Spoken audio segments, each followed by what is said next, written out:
Во нашето студио е председателот на Стопанскиот собор на Сојузната скупштина, доктор Васил Гривчев.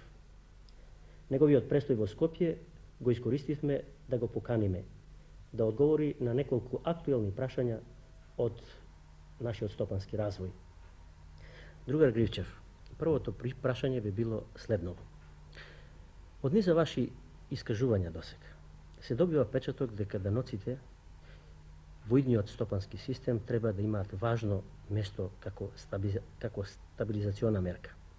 Што мислите дека треба конкретно таму да се менува? На постојниот даночен систем и воопште на фискалниот режим во Југославија веќе подолго време со основ се укажува да има одредени празнини кои треба да се решат. Во овој смисол посебно се истакнува приметбата дека постојниот даночен систем во основа е детерминиран, предодреден да служи како извор за покривање на државните расходи. Меѓутоа, по својот бит, даночниот механизам не има само функцијата на фискусот, ами тој треба да послужи и како регулатор на стопанскиот развиток, како фактор за решавање на низа други социјално-политички прашања. Поидувајќи од овие слабости на постојниот даночен систем, во органите на Федерацијата веќе подолго време се размислува за тоа да би требало да се извршат реформи на истиот. Тие реформи се навестени со уставните амандмани. Во нив децидирано се кажува дека добар дел од фискалните надлежности на Федерацијата мора да преминат на републиките, а од друга страна и во самата структура на видовите на даноците и друго, мора да се направат такви промени кои ќе обезбедат да и фискалниот, односно даночниот систем, биде еден од факторите кои ќе обезбеди нормално развивање на процесот на проширената репродукција и воопште стопанисувањето. Кога сме на ова, секоја година велиме во почетокот кога се прават буџетите, дека тие ќе бидат во рамките на стопанските можности. Меѓутоа, на крајот од секоја година констатираме дека тие го пробиле она за што сме се декларирали. Дали има лек некако буџетската и другата потрошувачка врзана со буџетот да биде ставена во рамките на нашите можности? Мислам дека вашето прашање е многу оправдано. Навистина, веќе низ години во Југославија основ се приговара дека растот на буџетската потрошувачка не е во доволна мерка сврзан со растот на националниот доход. Заради тоа се случува да растот на националниот доход е знатно помал отколку што е растот на буџетската потрошувачка. Од тука произлегува последицата да се систематски со години наред, да речем поарно со децении наред, испумпава огромна количина на парични средства од стопанството, со што му се намалува конкурентната, акумулативната способност на истото. Заради тоа, еден од императивите на нашето време е да се и во практика обезбедат такви фискални инструментари и решења кои ќе го доведат растот на буџетската потрошувачка во склад со растот на националниот доход. Постојниот инструментари кој е во основа врзан за алиментацијата на буџетите од личните доходи се покажа као несоодветен. Врзувањето на растот на буџетската потрошувачка за растот на личните доходци не го респектира фактот на доходот. Во колку се направат реформи во оваа насока, во смисол буџетската потрошувачка да се направи зависна од растот на доходците, во тој случај ќе се од една страна постигне смирување на растот на буџетската потрошувачка, а од друга страна ќе се отклонат известни аномалии кои на ова подрачје постојат. Ја овде ќе ви споменам само неколку. Една е таа да ние денеска имаме ситуација всушност да оданачуваме преку системот на придонеси од личните доходци и такви работни организации кои што работат со загуби. Всушност се доведуваме во ситуација да антиципираме, предвреме обезбедуваме парични средства за државниот буџет и во онакви ситуации каде што светската практика покажува поинакво понесување. Затоа мислам да реформата на даночниот механизам во оваа насока, во овој подрачје треба да оди во насока да како базичен објект на оданачувањето треба да биде доходот. Ovdje će se pojavati повеќе дилеми, меѓу нив е и дилемата на кој начин да се финансираат обштествените дејности од една страна, а од друга страна на кој начин да се обезбеди соодветна стабилност на приходите. Разбира се, самата чињеница да се личните доходи компонента на доходот обезбедува одредена стабилност на државната алиментација од овие извори, а од друга страна во овој правец треба да се обезбеди да даночните стопи бидат потрајни. А што би се чинело со работни организации што работат со загуба? Во однос на работните организации кои што работат со загуба, тука се неопходни обштествени критерии кои би утврдиле одреден лимит кој би признавал како неопходен минимум за лична екзистенција и тој лимит би бил неоданочуван за такви работни организации. Преминувањето преку тој лимит би значило веќе ставка која би била објект на, односно основица за оданочување. Сегашниот даночен систем, другар Гривчев, најмногу е критикуван од занечи угостители, тоест од оние што живеат од личен труд. Дали овие досега се во право? Ја мислам да се во право. И не само за нечиите, ами и стопанството во целина. Ние имаме една практика во Југославија во оваа насока која по моја оцена не е добра. Таа практика се состои во тоа да ние многу често ги менуваме видовите на приходите и даночните стопи. Тие промени, чести промени на видовите на даночните извори и на даночните стопи создаваат една несигурност кај населението и стопанството, разбира се, као целина, и оневозможуваат една долгорочна планска политика на организациите. Од друга страна, практиката да ние мошне често ги менуваме даночните извори и стопи создава една можност да стопанството не е во состојба да се равноправно носи со своите конкуренти надвор. Мислам дека овдека се поставува прашањето можна ли е стабилизација во стопанството, меѓу другото, ако немаме и стабилизација на изворите и на даночните стопи. Мојот одговор е негативен. Не може да се реализира стабилизациони програм, а во исто време да не се изврши стабилизација на даночните извори, односно даночните стопи. Се до тогаш додека ние често ќе ги менуваме даночните извори, односно даночните стопи, се до тогаш инфлаторните елементи, зголемувањето на трошоците на производство на стопанските организации и неможноста да се планира за подолг период време ќе остане присутна. Заради ова се поставува, по моја оцена, сосема основано барањето да се за еден среднорочни период, да кажеме од 5 години, утврди во среднорочниот план за општествено-економскиот развиток на земјата принцип да за време траењето на тој среднорочни план не можат да се воведуваат нови видови даноци и да се изврши конзервација на дадените даночни стопи, разбира се, уз еден минимален основан толеранс кој на тој план треба да се почитува као елемент на тековната економска политика. Дали такви искуства има во светот? Да, има. Јас овдека ќе го споменам само примерот на Швајцарската конфедерација. Таму е установен принцип да не може владата, односно парламентот, да воведува нови видови даноци, се до тогаш додека тој проекат за воведување на нови видови даноци не го акцептира бирачкото тело. Со други зборови, значи обврска владата да состави нацрт на законски проекат за воведување на извор нов даночен, тој законски проекат да го стави на референдум, па дури откако бирачкото тело со гласање го усвои тој законски проекат, дури тогаш може владата, односно парламентот да го санкционира. Као што гледате овдека имаме навистина една пълна стабилност на видовите на даночните извори и од друга страна ограничување на органите на власт да можат да воведуваат нови даночни извори. А као што веќе ви реков, невозможна е стабилизација на стопанството ако не постои стабилизација и на ова подрачје. Сега би малце отргнал од овој дел на проблематиката што говоревте до сега, би се задржал на еден проблем кој е чест во вашите преокупации. Вие често сте истакнувале, а и други политичари кај нас, дека даноците можне неповолно се одразуваат врз структурата на инвестициите. Како најпопуларно би го објасниле тоа? Па видите, структурата на стопанството е голем проблем за Југославија. Ние веќе долго време укажуваме дека нашата стопанска структура е неповолна и таа е навистина неповолна. Ние сме сега доведени во ситуација да увезуваме се, заправо буквално не се, али многу работи кои нашата национална економија, мислам на југословенската економија, може да ги произведува.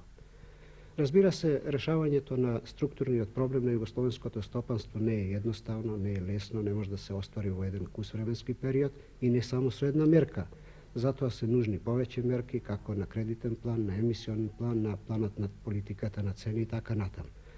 Во низата мерки од кои зависи промената на стопанската структура се и даночните мерки.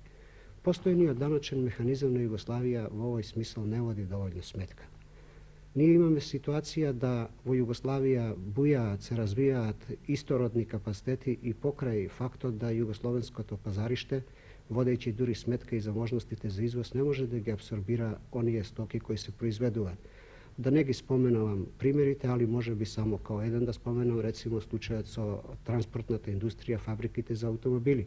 Во Југославија денеска постојат 7 производители на автомобили со вкупен годишен волумен на производство од околу 100.000 автомобили, а познато е дека во светот фабрика која не произведува самостојно најмалку од 500.000 автомобили не може да рачуна да се успешно носи со конкуренција. Во оваква ситуација неопходно е да се уклучат сите механизми, во овој смисол и даночниот. По моја оцена, даночниот механизам може мощно ефикасно да интервенира со воведување на посебен данок за инвестиции. Разбира се, ова може би звучело и непопуларно, имајќи во вид многу политичко, економски и социјални аспекти, али мощно благотворно би се одражило на политиката на инвестирање, преди се на промената на стопанската структура. Суштината на овој концепт, на оваа теза за данокот на инвестиции се состои во тоа.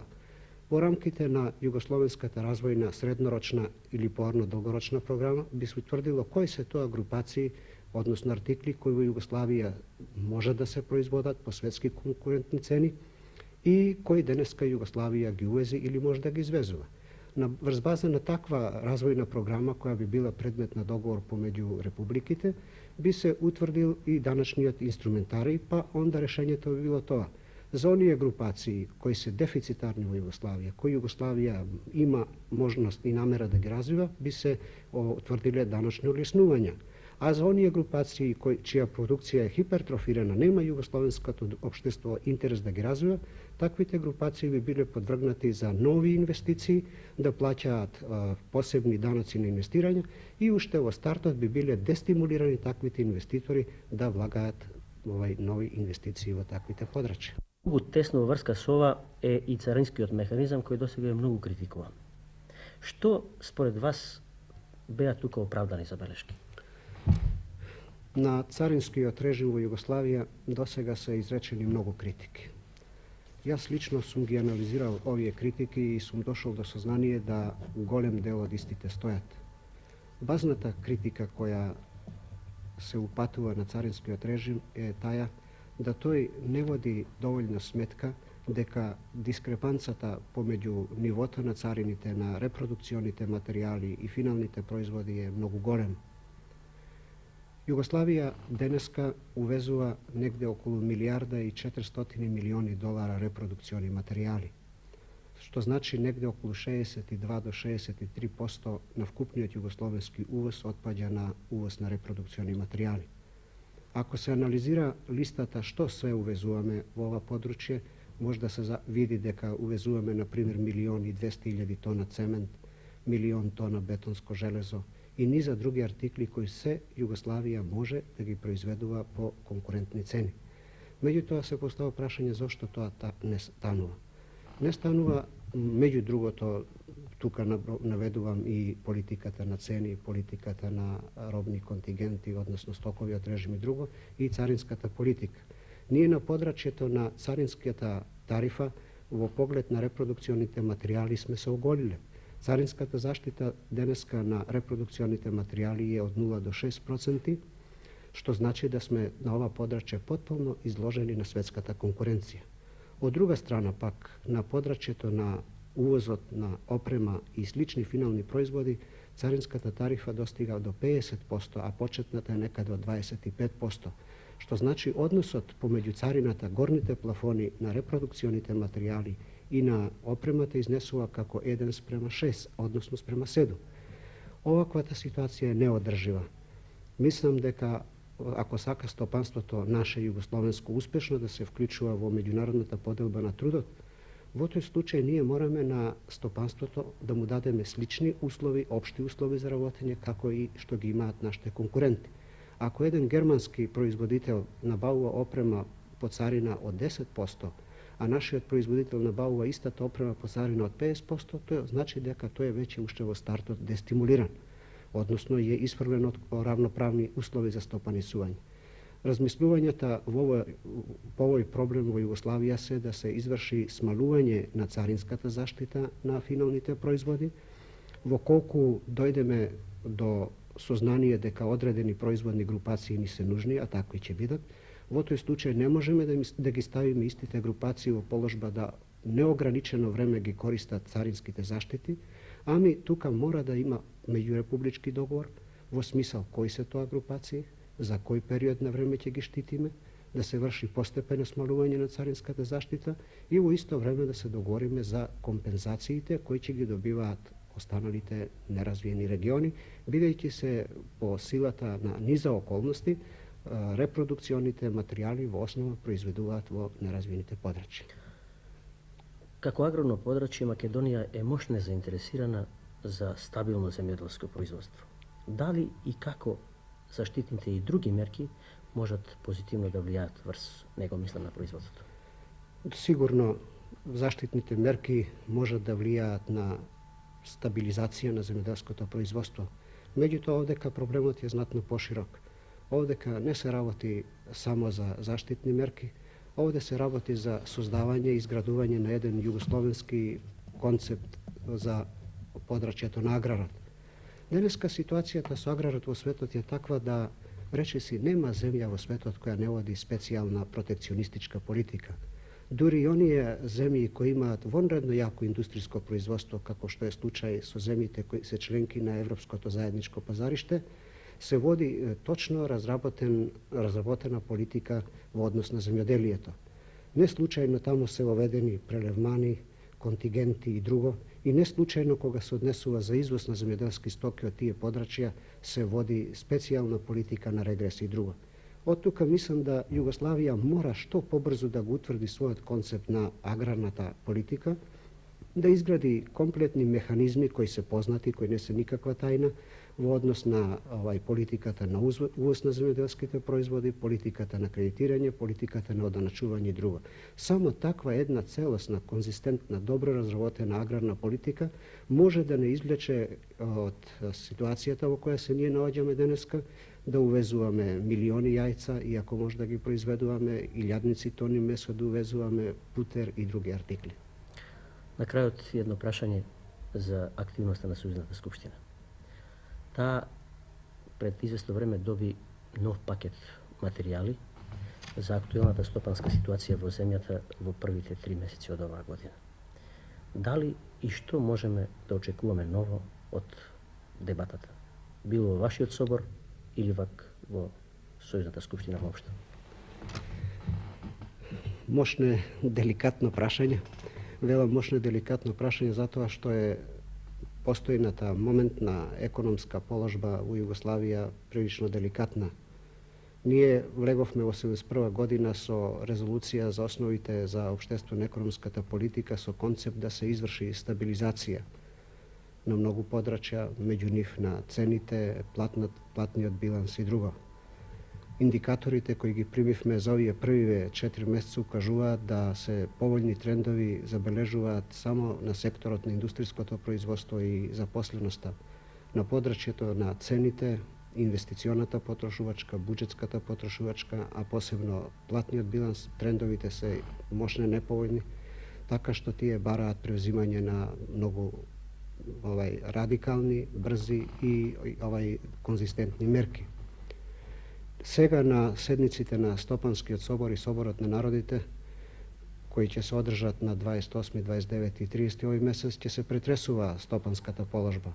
Впрочем, ние на Стопанскиот собор на Сојузната скупштина имавме веќе еден претрес во март ова година и овие трендови ги констатиравме и го задолживме Сојузниот извршни совет да испадне со конкретни предлози.